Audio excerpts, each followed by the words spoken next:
الحمدللہ، اللہ تعالیٰ کا لاکھ لاکھ شکر ہے کہ مالک الملک نے اپنی یاد کی توفیق اور موقع عطا فرمایا۔ لاکھوں اور کروڑوں درود حضرت محمد مصطفیٰ صلی اللہ علیہ وآلہ وسلم پر، جن کے طفیل مالک الملک نے یہ مہربانی عطا فرمائی۔ سامعین اکرام، اللہ تعالیٰ نے قرآن پاک میں ارشاد فرمایا، اعوذ باللہ من الشیطان الرجیم، بسم اللہ الرحمن الرحیم۔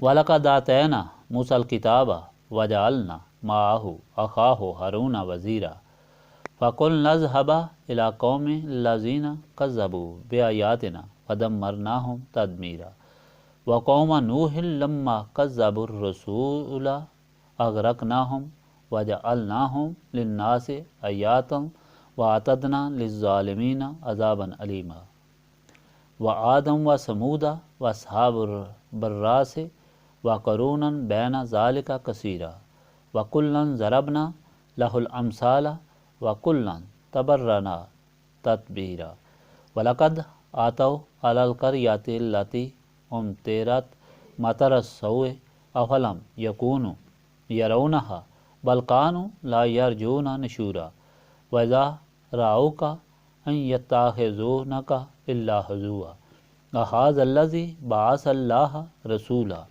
إِن كَادَ لَا يُضِلُّنَا عَنْ آلِهَتِنَا لَوْلَا أَن صَبَرْنَا عَلَيْهَا وَسَوْفَ يَعْلَمُونَ حِينَ يَرَوْنَ الْعَذَابَ مَنْ أَضَلُّ سَبِيلًا أَرَأَيْتَ مَنِ اتَّخَذَ آلِهَتَهُ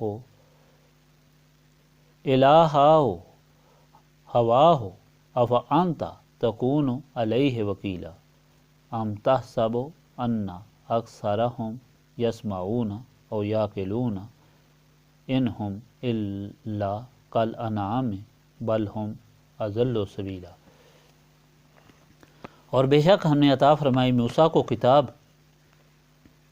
اور مقرر کیا ان کے ساتھ ان کے بھائی ہارون کو وزیر۔ پھر ہم نے حکم دیا دونوں کو، جاؤ اس قوم کی طرف جنہوں نے جھٹلایا ہماری آیتوں کو، تو ہم نے ان کو بالکل برباد کر دیا۔ اور قوم نوح کو یاد کرو، جب انہوں نے جھٹلایا رسولوں کو تو ہم نے انہیں غرق کر دیا، اور بنا دیا ہم نے ان کو دوسرے لوگوں کے لیے عبرت، اور تیار کر رکھا ہے ہم نے ظالموں کے لیے دردناک عذاب۔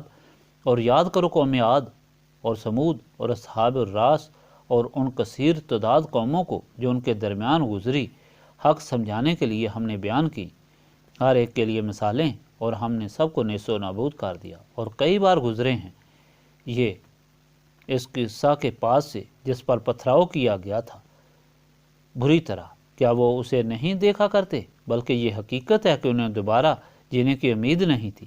اور جب وہ آپ صلی اللہ علیہ وآلہ وسلم کو دیکھتے ہیں تو آپ صلی اللہ علیہ وآلہ وسلم کا مذاق اڑانا شروع کر دیتے ہیں کہ کیا یہ وہ صاحب ہیں جن کو خدا نے رسول صلی اللہ علیہ وآلہ وسلم بنا کر بھیجا ہے؟ قریب تھا کہ یہ شخص ہم کو بہکا دیتا اپنے خداؤں سے، اگر ہم ثابت قدم نہ رہتے۔ یہ جان لیں گے جب عذاب دیکھ لیں گے کہ کون بھٹکا ہوا ہے راہ راست سے۔ کہ آپ صلی اللہ علیہ وآلہ وسلم نے دیکھا ہے اس کو جس نے بنا لیا ہے اپنی خواہش کو اپنا خدا؟ کہ آپ صلی اللہ علیہ وآلہ وسلم اس کی نگہبانی کا ذمہ لوگے؟ کہ آپ صلی اللہ علیہ وآلہ وسلم کا یہ خیال ہے کہ ان میں سے اکثر لوگ سنتے ہیں یا سمجھتے ہیں یہ چپایوں کی طرح ہیں، بلکہ یہ تو ان سے بھی زیادہ گمراہ ہیں۔ پچھلی مرتبہ آپ نے سنا کہ جو لوگ گمراہ ہیں اور امید نہیں رکھتے دوبارہ زندہ ہونے کی، وہ بہت منکر ہو گئے ہیں۔ لیکن یہ تھوڑے وقت کی بات ہے، ان کا حساب ہو جائے گا، قیامت کا وقت آئے گا اور ان کے لیے دردناک عذاب جس میں جھونک دیے جائیں گے۔ اور اس وقت وہ فرشتے دیکھیں گے جن کی آمد کا یہ مطالبہ کرتے ہیں، لیکن اس وقت وہ عذاب کے فرشتے دیکھیں گے جن کی آمد کا یہ مطالبہ کرتے ہیں، لیکن اس وقت ان کے عذاب کے فرشتے ہوں گے۔ آسمان پھٹ جائے گا، فرشتے اتریں گے، اور اللہ رحمان کی حکومت کے سوا کسی کی حکومت نہیں ہوگی۔ اس وقت منکرین افسوس کریں گے، کاش وہ اللہ تعالیٰ کے رسول صلی اللہ علیہ وآلہ وسلم کی اطاعت حاصل کرتے اور شیطان کے ایما پر نہ چلتے جو اس وقت غائب ہو جائے گا۔ اس کے برعکس اللہ تعالیٰ کے رسول صلی اللہ علیہ وآلہ وسلم کے غلاموں کو جنت میں اعلیٰ مقام اور آرام میسر ہوگا۔ آپ کو بتایا تھا کہ عذاب شامت اعمال ہوگی اور کامیابی اللہ تعالیٰ کے رسول پاک صلی اللہ علیہ وآلہ وسلم کی نسبت کی برکت سے ہوگی۔ آج کے فرمان میں بھی اس حقیقت کی تاریخ دہرائی گئی ہے۔ اللہ تعالیٰ نے اپنی ربوبیت کا تقاضا پورا کرتے ہوئے حضرت آدم سے لے کر حضرت نوح، ہود، صالح اور پھر ابراہیم و موسیٰ اور حضور پاک صلی اللہ علیہ وآلہ وسلم یہ اللہ تعالیٰ نے اپنے رسول بھیجے اور لوگوں کے لیے ہدایت کتابوں کے ذریعے عطا فرمائی جن کی تعلیم اللہ تعالیٰ کے رسول دیتے رہے، مگر بد نصیب ہمیشہ رسولوں سے مذاق کرتے رہے اور یہ اطاعت سے انکار کرتے رہے، باوجود اس بات کے کہ وہ ان برباد بستیوں سے گزرتے بھی رہے جو اللہ تعالیٰ نے بغاوت کی وجہ سے تباہ اور برباد کی، پھر بھی ہدایت سے محروم رہے۔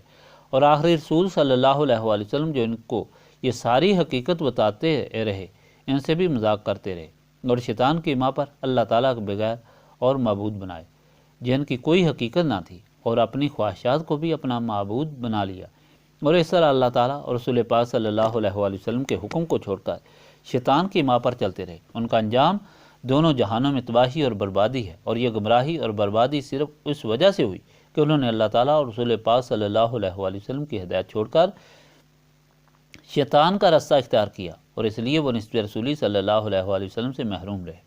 ان کے دل و دماغ روشنی سے محروم ظلمت میں ڈوبے رہے، جیسے وہ اچھائی اور برائی میں تمیز کھو بیٹھے۔ اس لیے یہ تعلیم دی جا رہی ہے کہ نجات ان ہی کو حاصل ہوتی ہے جن کے دل و دماغ روشن ہوتے ہیں، اور دل و دماغ ان کے روشن ہوتے ہیں جنہیں نسبت رسولی صلی اللہ علیہ وآلہ وسلم حاصل ہوتی ہے۔ یہی نسبت رسولی ہے جس کو حاصل کرنے کے لیے ہم یہاں بیٹھ کر اللہ تعالیٰ کی یاد سے سینوں کو صاف کر کے اس قابل بنانے کی کوشش کرتے ہیں۔ اللہم صلی علی سیدنا محمد وعلی آلہ وصحبہ صلاۃ تکون لنا مان من کل خوف۔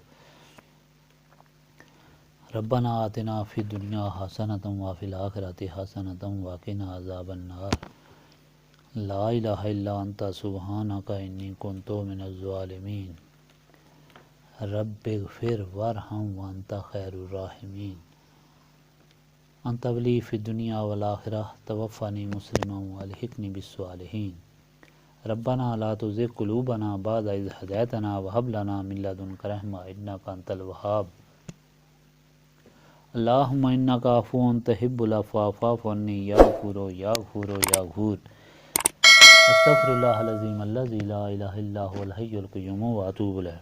ربنا تقبل منا انک انت السمیع العلیم وتب علینا انک انت التواب الرحیم۔